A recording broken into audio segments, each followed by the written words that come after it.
सोचा है सफदर ने बनने का लाइफ में? लाइफ में बनने का बिजनेसमैन। शाबाश बेटा। बिजनेस? कौन सा बिजनेस करोगे? हाँ, लड़कियों का।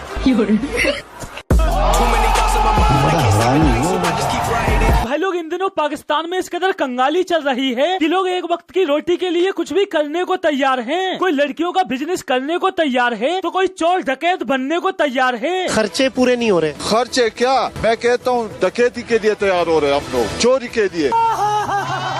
और इसके रिजल्ट आने भी शुरू हो गए हैं। कराची में शहरी मुसलसल डाकुओं के निशाने पर हैं। 1 घंटे के दौरान डकैती की 2 वारदात। क्योंकि पाकिस्तानी नेताओं ने मुल्क की वो हालत कर दी है कि लोगों का जीना मुश्किल हो गया है। एक तरफ महंगाई जो आसमान को फाड़ती हुई सीधी ऊपर जा रही है और दूसरी तरफ इकोनॉमी जो जमीन फाड़ती हुई नीचे धंसती जा रही है। दोनों ही आउट ऑफ कंट्रोल हैं, जिन्हें कंट्रोल में लाने के लिए हर बार एक नया प्रधानमंत्री आता है और देश की स्थिति देखकर कहता है अब भी ठीक करके देता हूँ। पहले कटोरा खान आया, उसने भी यही बोला, अब भी ठीक करके देता हूँ। अब शहबाज शरीफ आया है, वो भी यही बोलता आया है, अब भी ठीक करके देता हूँ। और उधर आवाम जो जमीन में धसी हुई इकोनॉमी को पाताल लोक में जाती हुई देख रही है, वो अभी ठीक करके देता हूँ, अभी ठीक कर देता हूँ। ये कभी ठीक करेगा? इसकी गारंटी मैं नहीं दे सकता। और भाई वो गारंटी ले भी क्यों? वो कौन सा मुल्क की स्थिति सुधारने आते हैं? वो तो मुल्क बेचने आते हैं। आधा मुल्क तो पहले ही बेच चुके हैं और बचा आधा तो बेचने की प्रक्रिया जारी है। वाशिंगटन में पाकिस्तानी सिफारतखाने की मिल्कियत इमारत के फरोख्त के लिए बोली 6.8 मिलियन डॉलर तक पहुँच गई है। और जब मीडिया ने शहबाज शरीफ से पूछा कि पाकिस्तानी एम्बेसी को क्यों बेचा जा रहा है, तो शहबाज शरीफ, अरे कोई आइटम बचा ही नहीं बेचने को। भाई एक टाइम ऐसा आएगा कि पूरा पाकिस्तान ही बिक चुका होगा,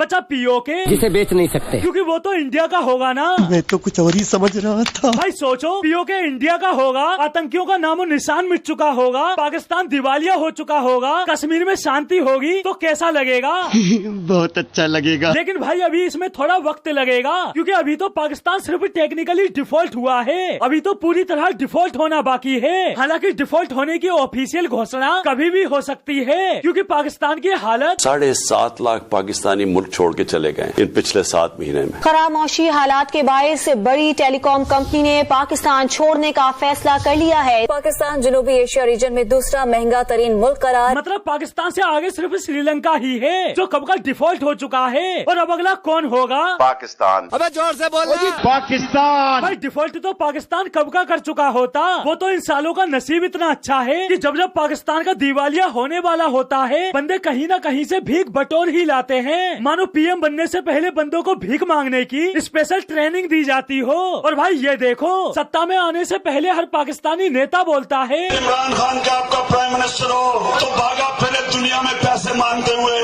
मैं खुदकुशी कर दूंगा बिना पैसे मांगे। मैं भीख नहीं मांगूंगा। और सत्ता में आने के बाद हर बंदा भीख मांगने पहुंच जाता है। हमने तकरीबन 9 अरब डॉलर से ज्यादा प्लेजेस इकट्ठे किए। 2 दिन पहले यूएई से होके आया हूँ। वहाँ पर यूएई के जो सदर हैं मोहम्मद बिन जायद, तो मैंने कहा कि आप मुझे 1 अरब डॉलर और दे दें। और उधर दूसरे देश जो इन्हें भीख दे देकर परेशान हो चुके हैं, वो क्या रे भीख मंगिया हलवाई क्या? भाई पाकिस्तान में प्राइम मिनिस्टर समेत सब कुछ बदल गया, लेकिन भीख मांगने का रिवाज नहीं बदला। पहले कटोरा खान मांगता फिरता था, अब शहबाज शरीफ मांग रहा है, लेकिन उसके बावजूद भी बंदों का एक दूसरे से कहना है सारी दुनिया में भीख मांगते फिर रहे हैं, पैसे मांग रहे हैं सैलाब के नाम पे। और उधर बिलावल कटोरा खान से, खान साहब खुद पाकिस्तान को भिखारी बना दिया, भीख मांगता रहा। मतलब कल तक जो बंदे पाकिस्तान को भिखारी मुल्क कहने पर बिदक जाते थे, आज वही एक दूसरे को भिखारी बोल रहे हैं। मानो दोनों पार्टियों के बीच जंग छिड़ी हो कि सबसे बड़ा भिखारी कौन। पहले कटोरा खान सत्ता में रहते हुए 5 अरब डॉलर की भीख मांग कर लाया था, अब बदले में बिलावल लगभग 10 अरब डॉलर की भीख मांग कर लाया है। पहले कटोरा खान ने सरकारी खजाने से घड़ी, गोल्ड मेडल समेत कई चीजें बेची थी, अब शहबाज शरीफ ने पाकिस्तानी एम्बेसी ही बेच डाली। भाई ऐसा लगता है जैसे दोनों पार्टियों के बीच मुल्क बेचने और भीख मांगने का कंपटीशन चल रहा हो। और उधर पाकिस्तानी आवाम जो धीरे धीरे पूरा मुल्क दिवालिया होती हुई देख रही है, वो मुल्क को आग लगा दो, मेरा बच्चे ने तो मैं तो खुद आग लगा दूं। भिखारी का हुकूमत आई है, हम भी भिखारी बन गए, सारा दिन भीख ही मांगते हैं। और भाई आवाम भिखारी बने भी क्यों ना, जब पूरा मुल्क ही भीख पर चल रहा हो। लेकिन पाकिस्तानी आवाम भी कम थोड़ी है, बंदे भूखे मरने को तैयार हैं। लेकिन इंडिया से आटा लेने से बेहतर है कि हम खुदकुशी कर लें। तो करना,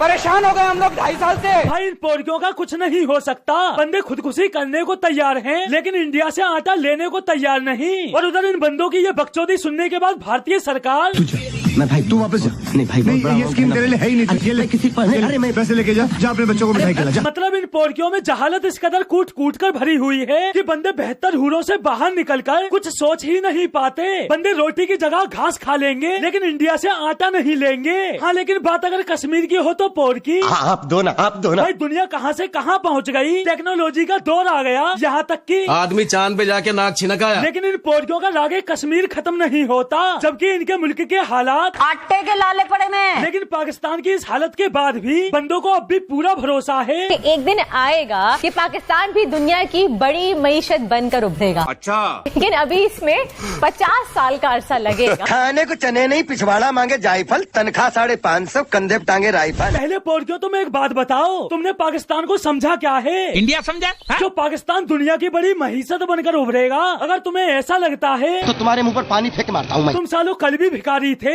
आज भी भिखारी हो और इंशाल्लाह 50 साल बाद भी भिखारी ही रहोगे। ये बड़ी अच्छी बात कही है। तो दोस्तों आज के लिए बस इतना ही।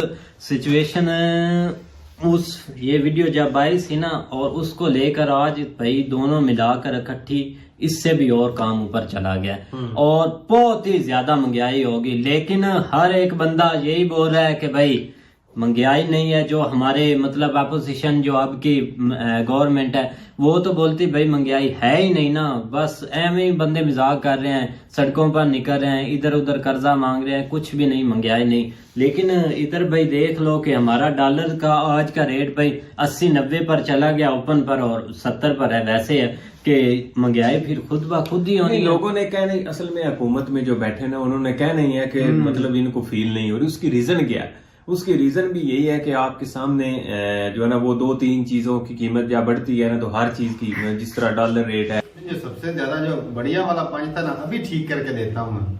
तो लगे हुए हैं ना मैकेनिक करके ठीक है, मैकेनिक लगे हुए हैं भाई। इमरान खान आया, वो नवाज शरीफ को कहता है ये चोर है, लुटेरे हैं, मैं अभी ठीक करके देता हूँ। 3 साल आए, इसने भी उससे भी ज्यादा बुरी हालत की। ऊपर से शहबाज शरीफ आया, कहता नहीं मैं अभी ठीक करके देता हूँ। और एक बहुत बड़े इंजीनियर को लेकर आया, क्या नाम है उसका, इसाक डार। हाँ, उसने तो भाई ऐसे ऐसे ऐसे ठीक कर दिया, जो रिजर्व था सारा ही खत्म कर दिया। सारे का सारे भाई ले उड़ा।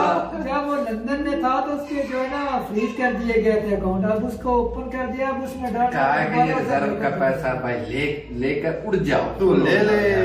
इससे पहले मिफ्ता इस्माइल था ना, वो उसके ऊपर बहुत बुरे इल्जाम लगा रहा है, ये तुम कौन से पढ़े लिखे हो जो इस तरह की बर्बादी कर रहे हो। हाँ, ये आबाद करने आया था।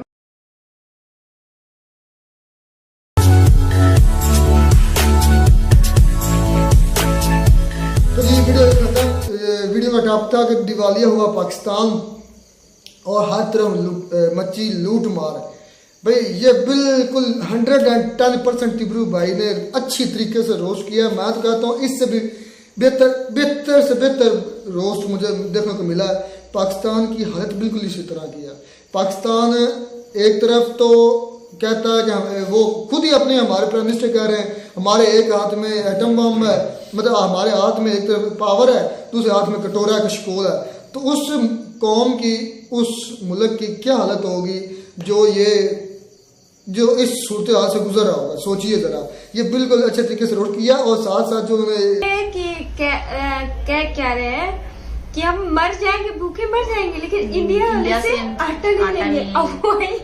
मतलब अकड़ भी है। एक तो आर्थिक स्थिति उनकी खराब है इतनी बुरी तरह से, जब सरकार की खराब है तो जनता की बात। अब सरकार जितनी भी आती गई सब बेचते ही जा रहे हैं। हमको लग रहा है कल तो उनका पाकिस्तानी पूरा बिक जाएगा, वो जाएंगे कहाँ। बाकी वीडियो अच्छी थी, मजेदार थी, फनी वीडियो थी तो फनी है, अच्छी है। आई थिंक अच्छी वीडियो थी।